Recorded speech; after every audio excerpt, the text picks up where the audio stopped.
الحمد لله نحمده ونستعينه ونستغفره ونعوذ بالله من شرور أنفسنا ومن سيئات أعمالنا من يهده الله فلا مضل له ومن يضلله فلا هادي له وأشهد أن لا إله إلا الله وحده لا شريك له وأشهد أن محمدا عبده ورسوله يا أيها الذين آمنوا اتقوا الله حق تقاته ولا تموتن إلا وأنتم مسلمون يا أيها الناس اتقوا ربكم الذي خلقكم من نفس واحدة وخلق منها زوجها وبث منهما رجالا كثيرا ونساء واتقوا الله الذي تساءلون به والأرحام إن الله كان عليكم رقيبا يا أيها الذين آمنوا اتقوا الله وقولوا قولا سديدا يصلح لكم أعمالكم ويغفر لكم ذنوبكم ومن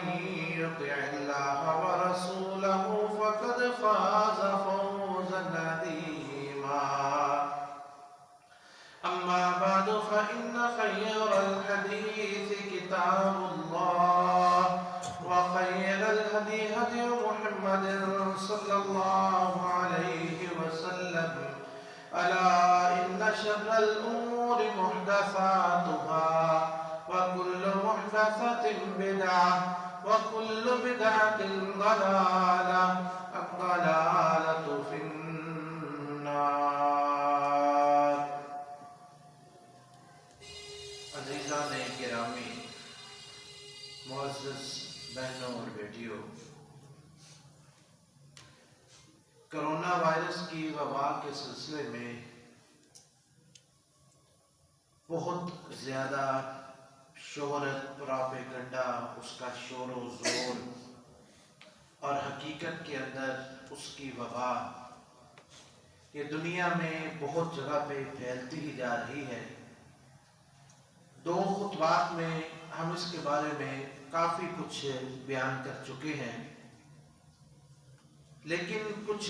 تازہ باتیں اور نئی باتیں جو اس سلسلے میں سامنے آئیں تو مناسب سمجھا کہ ان کی وضاحت کے لیے آج کا خطبہ بھی وقف کیا جائے. سب سے پہلی بات یہ ہے کہ یہ جو وبائیں، تکلیفیں یا آزمائشیں ہوتی ہیں، اس بارے میں کنفیوژن پائی جاتی ہے کہ کیا یہ ہم اس کو اللہ کا عذاب قرار دے سکتے ہیں کہ نہیں. اگر ہم اس کو کہتے ہیں کہ یہ اللہ کا عذاب ہے تو اس میں تو مسلمان بھی پھنس رہے ہیں، مسلمان بھی آ رہے ہیں اور مسلمان ممالک میں بھی پھیل رہی ہے، تو ان کے بارے میں کیا کہا جائے گا؟ کیونکہ اگر تو یہ صرف کافروں پر آتی، ٹھیک ہے جی، ان پر اللہ کا عذاب ہے. اصل بات بھائیو یہ ہے کہ سب سے پہلے اس بات کو سمجھ لینا ضروری ہے کہ اللہ کی طرف سے اگر کوئی پکڑ یا کوئی عذاب آتا ہے نا دنیا میں، تو اس کی مختلف شکلیں ہوتی ہیں. ایک تو یہ ہوتی ہے کہ اللہ کی طرف سے عذاب آیا اور سارے کے سارے تباہ ہو گئے، سارے ختم ہو گئے. جیسے اللہ تعالیٰ نے قوم فرعون کو غرق کیا، قوم نوح کو غرق کیا، قوم عاد و ثمود کو تباہ و برباد کیا. لیکن اس سے پہلے ایک شکل ہوتی ہے، وہ شکل یہ ہوتی ہے کہ اللہ تعالیٰ کسی چیز کے ساتھ آزماتے بھی ہیں اور ڈراتے بھی ہیں۔ اس میں دو آیتیں ہمارے سامنے، ہم آپ کے سامنے پیش کرتے ہیں۔ نمبر 1، اللہ تعالیٰ فرماتے ہیں کہ وَلَنُذِيقَنَّهُم مِّنَ الْعَذَابِ الْأَدْنَىٰ دُونَ الْعَذَابِ الْأَكْبَرِ لَعَلَّهُمْ يَرْجِعُونَ۔ ہم انہیں چھوٹے چھوٹے عذاب دیتے ہیں بڑے عذاب سے پہلے، تاکہ وہ اللہ کی طرف لوٹ آئیں۔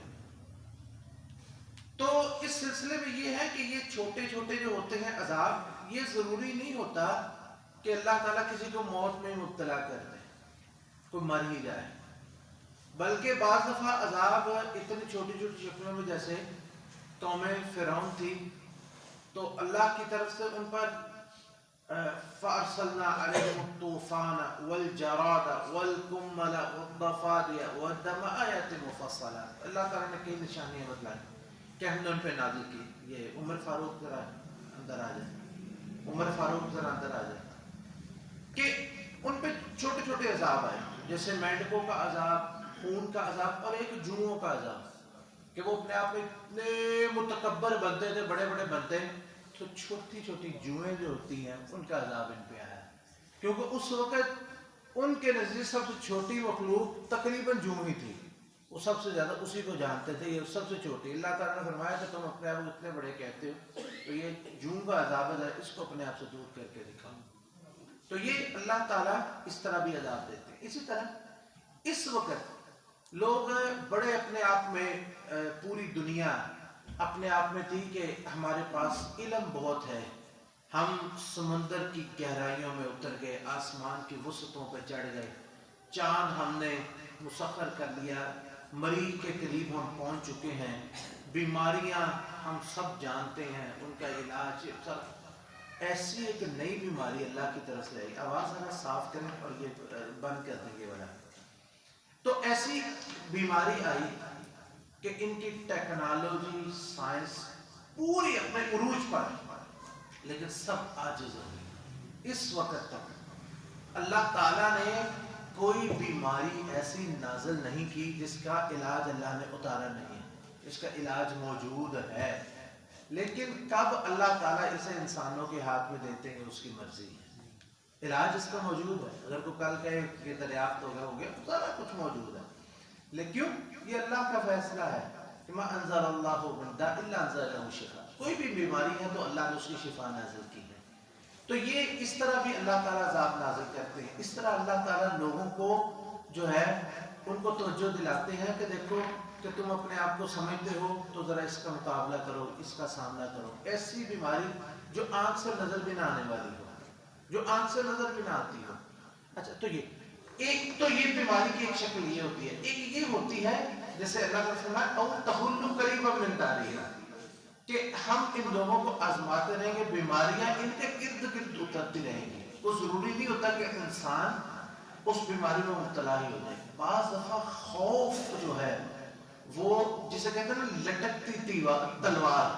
وہ گرنے والی تلوار سے زیادہ خطرناک ہو جاتی ہے، لٹکتی تلوار جو ہوتی ہے۔ تو یہ لٹکتی تلوار اللہ کی طرف سے ہے، کسی کی انسان ہر وقت خوف میں جو ہے وہ مبتلا ہوتا ہے۔ تو یہ بھی ایک آزمائش کی شکل ہے کہ اللہ تعالیٰ کسی کو خوف میں مبتلا کرتے ہیں۔ تو یہ تو ہے کہ جو اللہ کے نافرمان ہیں، تو جو اللہ کے فرما بردار ہیں ان کے بارے میں اللہ نے فرمایا کہ وَلَنَبْلُوَنَّكُمْ بِشَيْءٍ مِّنَ الْخَوْفِ وَالْجُوعِ وَنَقْصٍ مِّنَ الْأَمْوَالِ وَالْأَنفُسِ وَالثَّمَرَاتِ، کہ ہم تم کو آزمائیں گے ضرور۔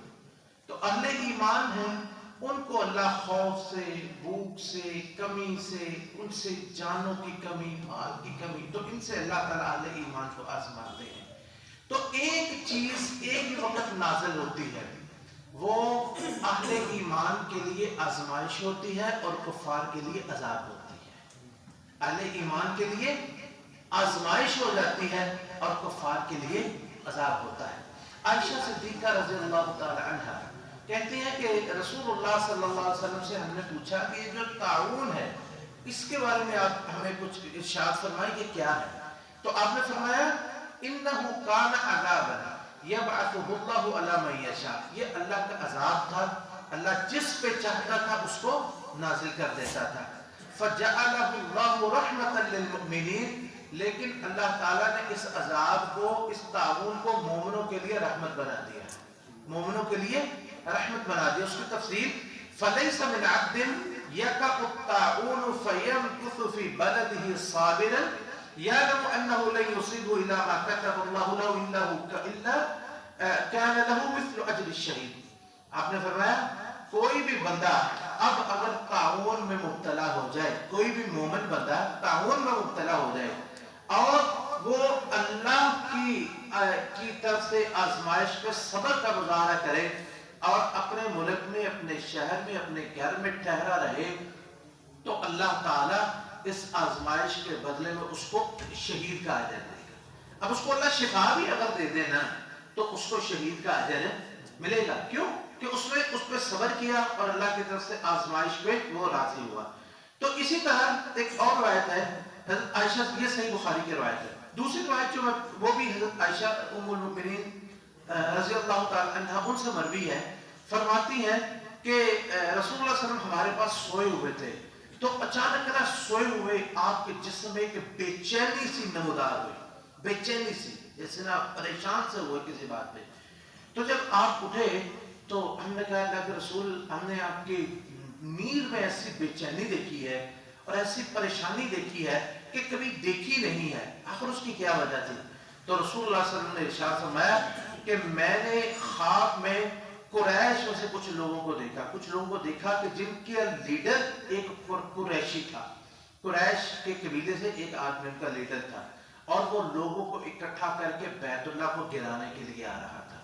وہ بیت اللہ کے مکہ سے باہر ایک بیضا کھلی جگہ پر تھا کہ وہاں اللہ تعالیٰ نے ان سب کو زمین میں دنسا دیا۔ تو ان کو دیکھ کے میں جو ہے ان کا زمین پہ دنستا ہوا میں ان کو دیکھ کے میں پریشان ہوا۔ تو حضرت عائشہ صدیقہ رضی اللہ تعالیٰ عنہ پوچھتی ہیں کہ میں نے کہا اللہ کے رسول ایسا بھی ہوتا ہے کہ ان طریقہ قد یجمع الناس، کہ رستے میں نا کئی لوگ ہوتے ہیں، بعض لوگ ان کے ساتھ نہیں بھی تھے، لیکن جب زمین دنسی تو وہ بھی اس کے اندر چلے گئے۔ تو رسول اللہ صلی اللہ علیہ وسلم نے ان کے سوال سے زیادہ ان کی وضاحت فرما دی۔ آپ نے فرمایا کہ ہاں ایسا ہی ہے، فیہم المستبصر، ان میں کچھ لوگ ایسے ہیں جو عمدن جان بوجھ کے نیت کے ساتھ اس لشکر میں شامل ہوئے، والمجبور، کچھ لوگ ایسے جن کو مجبوراً لایا گیا، زبردستی لایا گیا، وابن السبیل، اور کئی لوگ ویسے ہی اس رستے سے گزر رہے تھے، مسافر تھے، یہلکون مہلکا واحدا، لیکن وہ سارے کے سارے ہلاک ہو گئے، لیکن ویصدرون مصادر شتى، مرے اکٹھے لیکن اللہ اٹھائے گا الگ الگ، اٹھائے گا الگ الگ، یبعثهم اللہ علی نیاتہم، جیسی کسی کی نیت تھی اسی نیت کے مطابق اللہ اسے اٹھائے گا۔ تو یہ موت تو آنی ہی ہے، کسی بھی شکل میں انسان کو آ سکتی ہے۔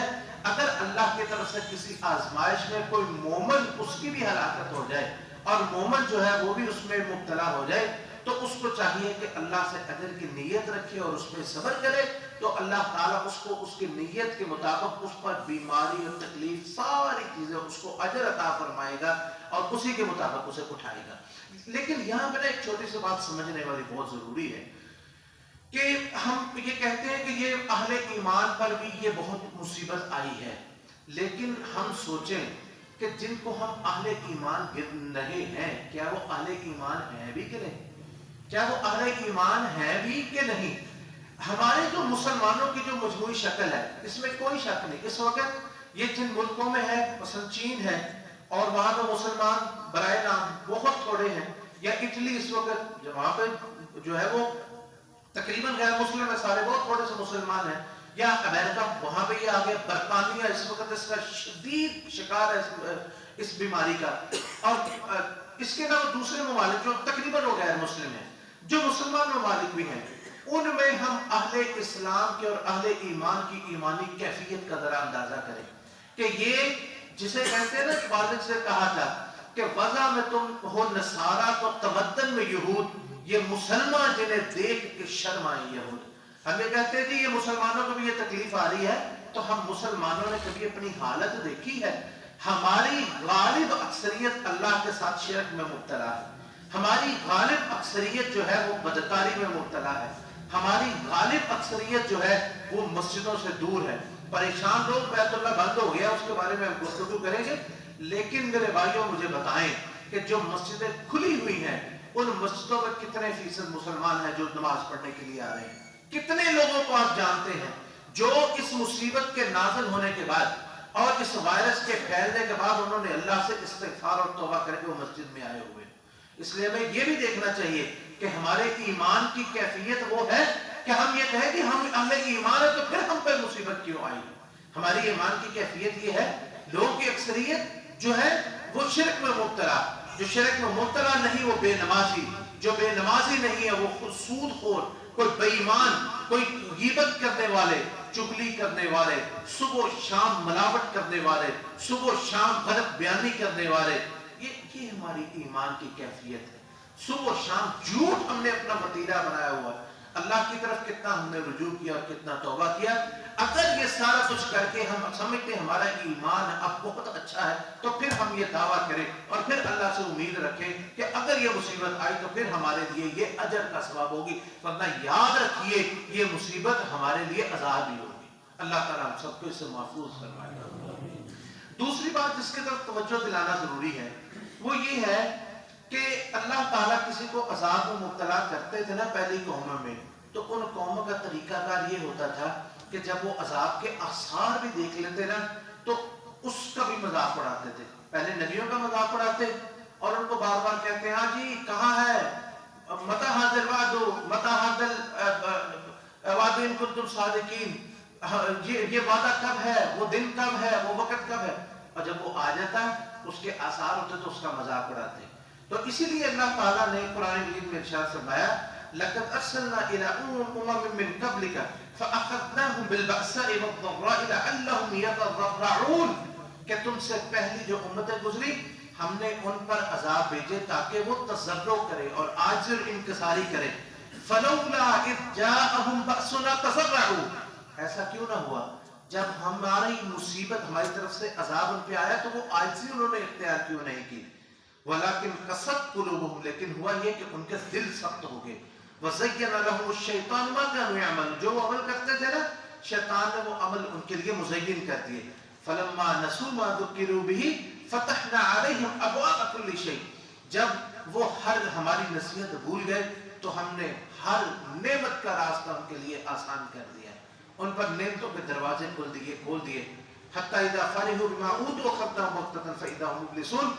جب جو کچھ ان پہ ملا اس پہ راضی ہو گئے، خوش ہو گئے تو ہم نے اچانک ان کو پکڑ لیا۔ میرے بھائیوں یہ اس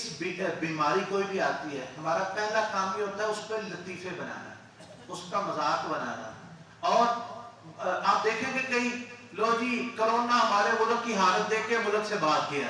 کوئی لوگ جو ہے وہ کوئی کولڈیاں بنا کے برتن بنا کے منہ پہ رکھ رہے ہیں، جی یہ کیا جی کورونا سے بچنے کے لیے ہم جناب یہ ہیلا کر، مطلب مذاق کسی بھی طریقے سے کرنا، اس پہ لطیفے بنائے جاتے ہیں، اس کو مذاق۔